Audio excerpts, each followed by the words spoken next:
Magandang araw sa inyong lahat. Narito ang pinakabagong update tungkol kay Bagyong Marce na patuloy pang lumalakas habang papalapit sa Northern Luzon. Para manatiling updated sa lagay ng panahon, huwag kalimutang mag-subscribe dito sa channel and click the notification bell. Ngayong umaga, huling namataan ang sentro ng Typhoon Marce sa layong 345 kilometers sa silangan ng Tuguegarao City, Cagayan. May taglay itong maximum sustained winds na umaabot sa 140 kilometers per hour malapit sa sentro at bugso ng hangin na hanggang 170 kilometers per hour. Patuloy itong kumikilo sa direksyong Hilagang Kanluran sa bilis na 15 kilometers per hour na unti-unting bumabagal. Ang malalakas na hangin ay umaabot hanggang 400 kilometers mula sa gitna ng bagyo. Inaasahan si Mars na kikilos patungong Kanluran-Hilagang Kanluran ngayong araw, November 6, habang bumabagal sa Philippine Sea sa silangan ng Northern Luzon. Ayon sa forecast track, inaasahang lalapit o maglalandfall ito sa Babuyan Islands o hilagang bahagi ng mainland Cagayan mula hapon ng Huwebes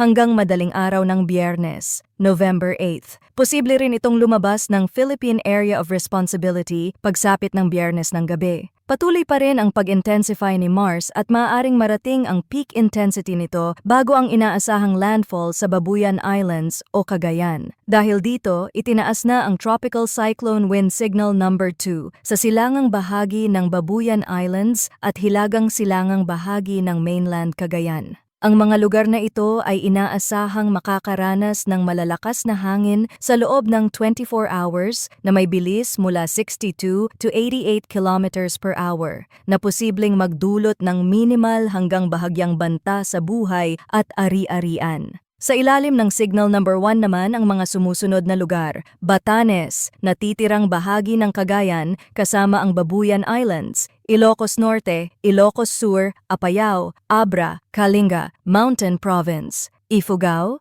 hilagang bahagi ng Benguet, Isabela, Nueva Vizcaya, Quirino, hilagang bahagi ng Aurora. Ang mga lugar na ito ay maaaring makaranas ng malalakas na hangin sa loob ng 36 hours na may bilis na 39 to 61 kilometers per hour na posibleng magdala ng minimal hanggang bahagyang banta sa mga residente at ari-arian. Ayon sa weather advisory ng PAGASA, ang mga itinaas na wind signal ay nagsisilbing babala sa mga lugar na posibleng tamaan ng malalakas na bugso ng hangin.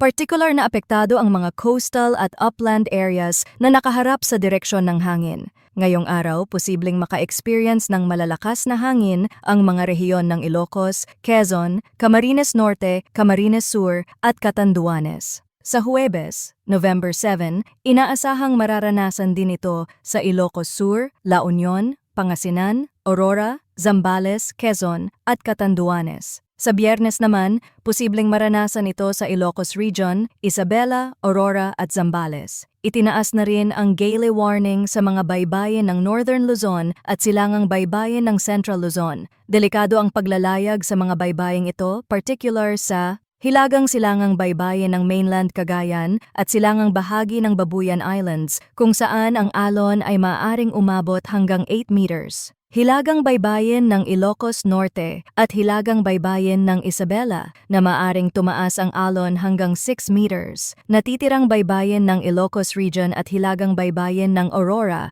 na may taas ng alon na hanggang 4.5 meters. Sa mga apektadong lugar tulad ng Batanes, Cagayan, kasama ang Babuyan Islands, asahan ang maulang panahon at malalakas na hangin dulot ni Typhoon Marce. Sa Cordillera Administrative Region, Aurora, Ilocos Norte, Ilocos Sur, at natitirang bahagi ng Cagayan Valley, maaari ring makaranas ng pag-ulan na may kasamang malalakas na bugso ng hangin. Sa Bicol Region at Quezon, makakaranas ng maulap na kalangitan na may kalat-kalat na pag-ulan, pagkulog at pagkidlat, dulot ng extension ng bagyo. Sa Metro Manila at natitirang bahagi ng bansa, makakaranas ng bahagyang maulap hanggang maulap na kalangitan na may mga isolated rain showers or thunderstorms na dala ng trough or extension ni Typhoon Mars. Pinapayuhan ang lahat na manatiling updated sa mga susunod na ulat ukol kay Bagyong Marce at maging handa sa mga posibleng epekto gaya ng pagbaha at pagguho ng lupa, lalo na sa mga lugar na may tropical cyclone wind signals.